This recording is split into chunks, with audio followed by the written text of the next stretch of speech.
What's going on YouTube? It's Filthy, and we're back with another Raid Shadow Legends video. The most wonderful time of the year. It's the most wonderful time of the year. No, not Christmas. It is Shard opening time.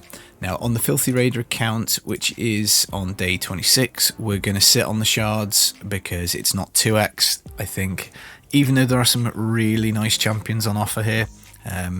Doom Priest, Kymar, Bad Alcazar, Lysandra, Dutchess, got some really cool stuff, but I think you're just better off taking Lucky Dip. I'd rather have twice the amount of epics than a 10x chance of those. We're not going to have enough shards to get up to 15, 20, 25x, of course, on a new account. It's just not going to be possible.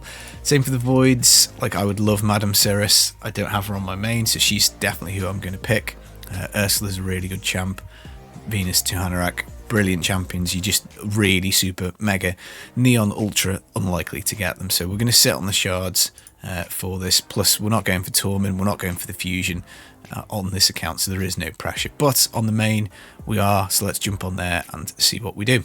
So here we go, guys. We're on the main account. We are pretty dry on shards. I've not done a good job of saving these up, but unfortunately, they're pushing us very hard on the fusion, because we also need the Tormin points. I can drop another 130 Tormin snow points, so I need these 200 here, which unfortunately means I'm going to have to pull all 5 of my sacreds, which will get me to about here. I think we'll probably have to pull the 10 voids, which will get us to about here, and then I will maybe do some ancients later, or maybe do some mystery shards, but I need this. We do need them.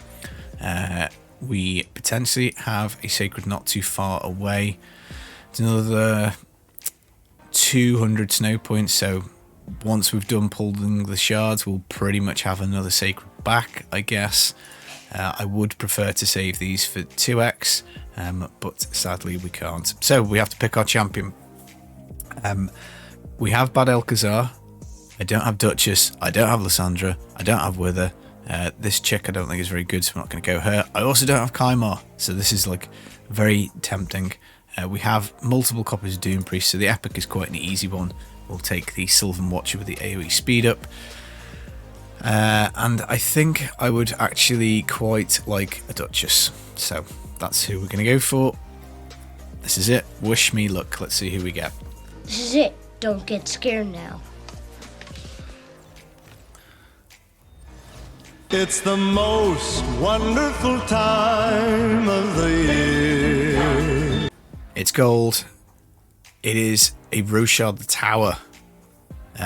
One of my early major build legendaries, because he helped me do Unkillable to start off with. His main move is block damage for 2 turns on 4-turn cooldown. We now have 2 towers, so I think we can maybe build some kind of crazy clan boss team that does not involve Man-Eater and tons of turn meter pumpage. So that's quite interesting. That allows me to maybe build a completely block damage team, because it will be up for the whole time. We just put the 2 towers next to each other. So that's actually quite a potentially interesting pull. I do struggle on Spirit's Ultra Nightmare, so that could be a way home for that. Major lag. It's an epic. Okay, Duodin the Runic. Don't think we've got this guy. Random debuff from all allies, 1 hit. Okay, that's not bad. A little bit of a cleanse. AoE shield on all allies for 2 turns equal to his max HP. That's going to be big shield, I'm guessing. Increased duration of buffs on all allies by turn. So buff extender. Doesn't buck down. 4-turn cooldown. That's a bit naughty. If we could get that to 3 turns, he'd be very useful. Places Taunt, which is a control mechanic. 25% strengthen and counterattack. Sylvan Watcher, I haven't really built many of them out, so yeah, good pull. Happy with that. It's going exceedingly well so far. And we've got Lady Annabelle. This is a champ who I haven't built. You can do solo Bommel with her. We do already have her, but yeah, potentially worth a go. Attacks one enemy 2 times. Each hit heals herself, which is one of the reasons she can do Bommel. As well as her passive, which heals her whenever an ally or enemy dies. Bombs die, she gets healed, similar to Burangiri really. She will do HP swap and place revive on death on whoever's HP she swaps with. So that's interesting. Increase speed up. So again, good champion really. AoE leech, AoE decrease speed if they've got less than 50% turn meter. Good champ. I'm probably not going to build her out at the moment. It's the most wonderful time of the year. Oh, another legendary. And it's a Smash Lord. Again, another one we already have. Very useful in Arena. That's pretty much where I use him. He's a cleanser. So he cleanses everybody, puts block debuffs on for 2 turns, heals all allies by 15% of his HP. Big heal again. Yeah, and then more healing depending on the debuffs removed. It does an HP sacrifice. You can get this to hit okay, but I think he's just better off basically going for a stun on the control on the A1, 40% chance, 1 hit, and doing a cleanse. So again, he's a dupe, but he's a potentially buildable dupe because you stick him in an immunity set, he will cleanse and then get you going again. So 2 legendaries, but it shows why the 10, 15, 20, 25x is not amazing, because it's just hard to get them. Gory, again, another champion I have but haven't built yet. Double hit A1, extra hit if the target is under freeze, heals them by 10% of the damage. Triple hit, attack at random, 100% freeze chance, good for fire and ice. Attack one enemy, ignore increased defense and shield, also ignore 50% of target defense if under freeze. Counterattack and increase attack if he kills somebody. And his passive, counterattacks with Cold Comfort, which is his A1.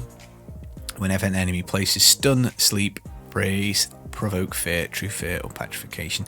Again, solid champion, but not someone who we're going to be building out. Madame, I don't have. Venus we have, so I guess we plump into Hanorach. There's just absolutely no chance we get anything out of these, because Voids are always disappointing. Demitha would be nice as well, though. Triple rare, quad rare, 5 rares in a row, 6 rares in a row, 7, 8, oh dear, 9, 10 rares. All pretty much for the bin. This guy I don't have. Sylvan Watcher again, so let's have a quick look. Triple hit, 20% small version of decreased attack. Like early game, good champ, good move. Decreased attack, triple hit, helping out with Fire and Ice. Heals everybody, increased defense on everybody for 2 turns. Again, solid move for a very early account. And it revives 2 allies, 25% HP and turn meter. Shield equal to 20% of their max HP. Not an amazing revive, but it is 2. You do get some turn meter, and you've effectively got 45% HP. Books down to 5 turn cooldown. That's not bad. And he's got 15% speed. If we got him on the $1 a day account, that would be a pretty good pull. But for here, I think we're probably okay for Sylvan Watchers. But he's a potential build, potentially somebody you could use.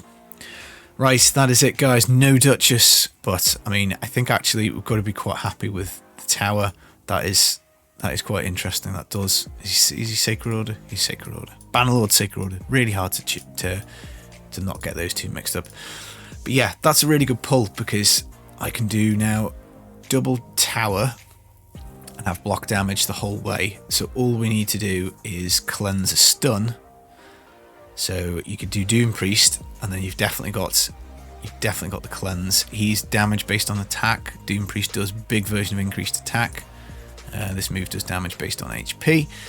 So yeah, we could do that, and then we could get a bunch of poisons going. We could probably even work in counterattack with Skull Crusher. So yeah, I think there's something very interesting that we could do with this guy, because we are lucky and we already have him. So yeah, double tower team. That's going to be ridiculous. I've been Filthy Casual, guys. Hope you enjoyed the video. Take it easy. Peace.